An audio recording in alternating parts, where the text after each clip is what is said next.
Okay. Hey Eric, how you doing? I'm great, Bob. How are you? I'm okay. Hey, we were just talking to Mackay. Just he didn't play a lot in Europe, and he seems like his game's improved a lot since then. I don't know if that's just being around you guys more. Kind of what do you think about him in Europe, and maybe where he's taken his game since then? Yeah, I mean, I think early on it was trying to figure out our system, trying to figure out our culture, trying to figure out expectations in practice. Um, but continues to improve on a daily basis. Um, I thought he played really hard at Texas, but he's 3 of 9 on paint points or paint shots. And I thought he did a much better job, the other night against North Dakota State as far as finishing around the rim. And for him defensively, he can always, he can have an impact rebounding the ball. He can have an impact. It's really about, finishing around the rim and then, not turning the basketball over at that 4 or 5 spot is extremely important as well. And then you mentioned a little bit there, but what do you feel like he really brings to the table for you? And a lot of times it's guys knowing what not to do as much as it is knowing what they can do. Well, that's really true, Bob. But I think that, with Kai, it's playing with energy, it's running the floor hard, it's being a great defensive rebounder, it's following the game plan both offensively and defensively. I think all those things become really important because his size and athleticism adds a different dimension to our team. He's done a really good job of late of learning the plays and understanding what we're trying to get out of each play. He could be a better, improving in setting screens. I think that's another area that we could really use a player willing to sacrifice offensively for us by setting good screens. I might have a couple more. I'll turn back to Mike. Thanks, Eric. Thanks, Bob. Courtney? Yeah, hey coach. I was wondering what challenges Fordham presents for you guys. Going into that game on Friday. Kind of what do you see from that team? Yeah, so Fordham has they have 5 players which we deem red shooters, meaning guys that we just cannot give a 3-point shot to, and it starts with number 3, Quisenberry, who's an all-league player.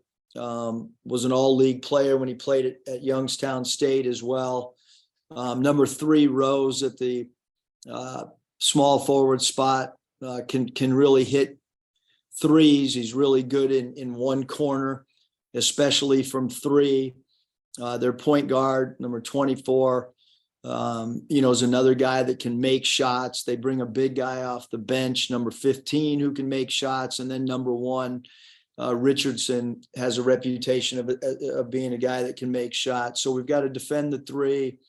We can't let an all-league player like number 3, Quisenberry, get good looks. We need to make his shot attempts, whether they're at the rim or from beyond the 3-point arc. We need to make those as difficult as possible. And those are some of the things that we've got to do a good job. And then, number 2 more at the power forward position.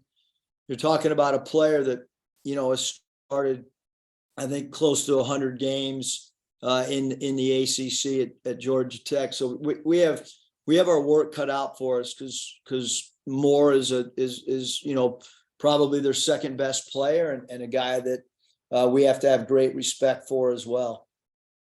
And I asked Mackay this, but how do you feel the team is gelling so far at this point in the season? Obviously, you guys had a chance to gel a little bit more than other teams, with going to Europe and getting to do all these things. But where do you feel like the team is right now with chemistry? Do you feel like they're in a good place, or they have more room to grow there? We have we got to grow in a lot of areas. But I think we played a good game the other night, or I should say a solid game.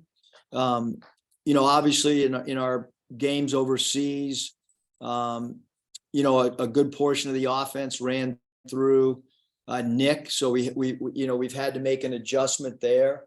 I thought that they adjusted really well. I think that they understand that we could change the starting lineup again on Friday.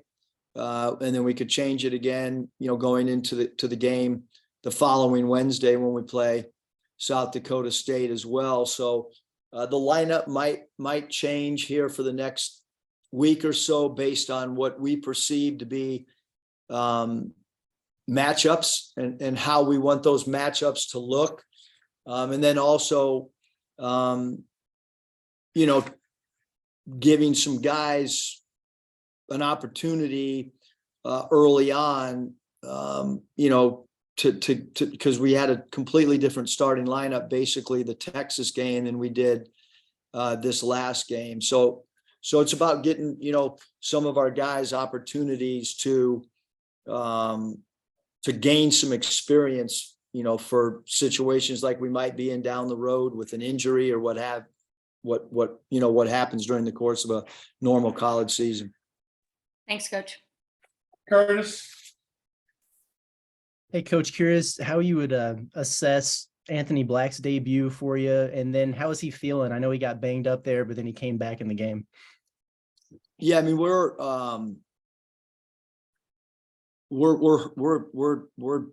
banged up right now. Ricky hurt his elbow. TB has an ankle that he rolled pretty good, and then obviously Anthony. So, how it looks over the next 48 hours before Friday's game, I don't really know. I know that we're down 3 to 4 guys today in practice. Till I get off with the media, I won't know who's suiting up for practice, but certainly know that because I got an email this morning and have had some conversations with our trainer that there are 4 guys that will not be going full court today, and will be limited at best to some half court situations. And then just to follow up on Anthony Black and just what you saw from him, how you would assess his first game. I mean, Anthony just does things that normal guys don't. I talked about the hook pass, cross court passes he can make. He was really effective in pick and roll. I think we ran 13 pick and rolls with him and thought he did a good job on reading, getting other people involved. His rebounding gives us a whole different dimension. I mean, when you have a player his size at the point guard position and he can be second on the team in rebounding, there's little things like that people don't talk about. Him as an inbounder on baseline out of bounds has helped us a lot as well. So I think he's played really well. And then, defensively, I don't have the stats in front of me, but I don't think that North Dakota State point guard scored a field goal. So he did a phenomenal job of using his length and not allowing, the guy that he was assigned to. And then he's really good at covering up for teammates on what we call X outs once we get into defensive rotations, stuff that a fan could never probably notice, but certainly I got a 3-page report here from Coach Smart on our defensive grades. And everybody's graded out there, and he's graded pretty well defensively. Scotty. So is that like the Keith Smart version of Pro Football Focus? What do those defensive grades look like? It's probably pretty similar. It's kind of over my head too, a lot of the grading system. I need clip notes. Yeah, I was curious. I wanted to ask you about your interior defense. I think North Dakota State was like 12 of 29 combined in the lane in the restricted area. What do you think led to that? What was working for you guys? Yeah, I thought, from a post defensive standpoint, we did a good job of digging with the 4 players that were not guarding the post. I thought that our post met North Dakota State's post early and didn't, we had some physicality as they got into scoring range, where we call it meet and greet. You know, I didn't think that we were soft, trying to fight for post position defensively, because obviously people always talk about offensive players fighting for post position, and we feel it's extremely important to fight for post position defensively and try to find the area that you're not going to allow your opponent to catch the ball in. And I thought we did a really good job, with the exception of, you know, number 4 for North Dakota State, that kind of, he hurt us out on the floor and then attacking off the bounce more so than with his back to the basket. I think a couple of times Monday, you mentioned some improvements that you were wanting to see, or just more that you're wanting to see from TB on the defensive end. What specifically as a staff are you guys wanting to see from him there? Yeah, I think physicalness. I think holding his ground, not getting dislodged is going to be really important. I think because he's such a phenomenal shot blocker, that sometimes he'll allow his man to catch that thing, and then he'll just, you know, he'll try to alter the shot. You know, and I mean, I don't know if anybody, if he fronts the post, I don't know if anybody's ever going to be able to throw a lob over him. So we just want to try to encourage him to get in the habit of post fronts, maybe a little bit more than what we saw, you know, against North Dakota State. Now, lastly, I'm curious if there's anything maybe in your rewatch of the opener or your post-game analysis that caught your eye that maybe didn't in real time. Not really. I mean, I think defensively we played really hard. You know, I like the way that our 3, you know, 2 of our transfers and Devo, I thought those 3 guys offensively were really good. You know, basically, I guess 8 hours before tip-off, Ricky was not going to start. I thought he approached, you know, his mindset all week, thinking that he was going to come off the bench. I think he had a great mindset. Obviously, you know, that was the first time since Brazil has been with us that he came off the bench, because he started every game overseas, to my knowledge. And he started, you know, the 2 exhibition games, and then I made a decision to bring him off the bench, and I thought he responded really well. So I think there was a lot of real positives. You know, I thought North Dakota State kind of packed it in, and I thought we did a great job with our shot selection from 3. We only took 10 threes. You know, and I thought we did a really good job with that. And I thought we did a great job taking care of the basketball, minus some of the turnovers that Devo had. Demetrius, you got a question? You're on mute. Bob, follow-up question? Yeah, Eric, any chance Nick could play in this game, or kind of what's his status right now? Yeah, I think just, you know, the same as it has been, Bob, just that it's day to day, and you know, he's not going to practice today. He's not going to practice tomorrow. So, you know, I would anticipate that he, you know, is not going to play. But again, I think that kind of leave that up to the trainer and Nick. But the anticipation is right now that, you know, we got to try to worry about getting these other guys that did play, get them close to being as healthy as possible. And then McCamish, you know, Rhode Island played at Fordham last year and got beat. Of course, you know, he's obviously on a different team now with you guys, and Fordham's had some turnover, but I think they have a couple guys that are still there. But I don't know, has he talked to you about getting a little revenge or anything like that? Not really, Bob, and probably one guy that I won't ask, you know, for a scouting report from will probably be Kai. I don't think I'll refer to Kai on any scouts, whether he played against somebody or not. I think I'll go off what our staff and our eyeballs, and we just want Kai to focus on playing. Okay. And then obviously it's the second, I guess it's at least the second set of twins you had. Maybe you had some others, but what was it like recruiting him and his brother, and just how do you think they're fitting in, you know, with the team, kind of, you know, I don't know, culture wise or off the court, you know, just kind of fitting in with you guys? Yeah, I think that number one, their teammates really like both Kai and Kel. They really respect them. You know, I think from a size standpoint, the guys on the team and the guys in the locker room think that both of them can help us. I think that it was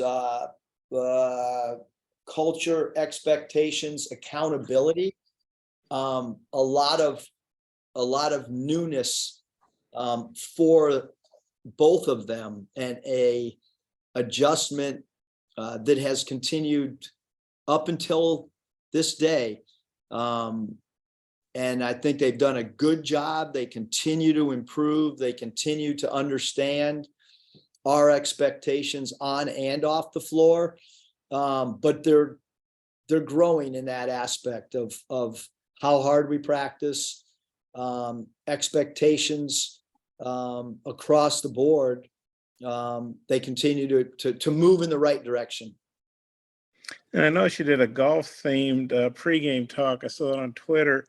You don't strike me as a golfer. I don't think you have the patience or the temperament. to No, I mean, play some many guy games. tweeted out that I didn't use the proper phrasing with sandpit or whatever. I mean, the amount of golf that I've played is, well, I'll tell you a quick story, Bob. Okay. My dad spoke and got golf clubs at a speaking engagement, and they sat in my garage when I was growing up in San Diego for about 3 years. And then finally my mom said to my dad, hey, why don't you take Eric out to golf and teach him, you know, kind of broaden his, you know, so it's not always basketball, baseball, and football. And my dad took me to a golf course, and we played one hole. It took a long time. And my dad said, do you like this? And I said, no. And he took the clubs, he threw them in the water. And then we went to a movie. And then when we got back, my mom asked how the golf game went. And my dad and I looked at each other and we said we loved it, even though we went and watched the Pink Panther. That was the movie we watched that day. But my mom thought we golfed. You know, to this day, she probably still think we golfed at Torrey Pines, although we were in a movie theater. Yeah. Well, it's But there was good life lessons in that driving range speech, Bob. Yeah. Did your mom ask where the clubs were when you guys didn't bring them home? She never noticed. Okay. Yeah, I know nothing about golf. I play a little putt, but I think it's called a sand trap. But I don't know. If I'm tired and want to go to sleep, I'll turn on golf. It puts me to sleep. You can Yeah, go with bunker too. Final question, Demetrius. Hey, Mus, I know Nick didn't play. Do you think that somewhat helped the other guys kind of develop as an offensive scheme and kind of what they can do on the court without your leading scorer, or kind of in the face of what everybody thought would be the leading scorer? No, I mean, I think that, like, you know, Nick's such an unselfish player that I think, you know, the guys want to see him back with us as quick as possible. They like playing with him. Nick's a tenacious competitor. You know, I think with anybody in any sport, really, it's just about, you know, hey, who's healthy, who's available? How do we make this thing work? How do we get a win? Nick was probably too engaged during the game. At the end of the bench, the referee kept telling guys to sit down. And finally I went down there and, you know, said, who they talking about? And 4 or 5 guys pointed to Nick. So I think that, I mean, we're still trying to figure out who we are. Roles are fluctuating, starting lineups fluctuating with 11 new players. That's just kind of how it's going to be. So, you know, but obviously if someone as offensively dynamic as Nick is not in uniform, somebody else is going to get an opportunity. Those shot distribution is going to go to other people. And then you just need people to step up and play well. Thanks, Coach. Thanks, Coach. Appreciate your time.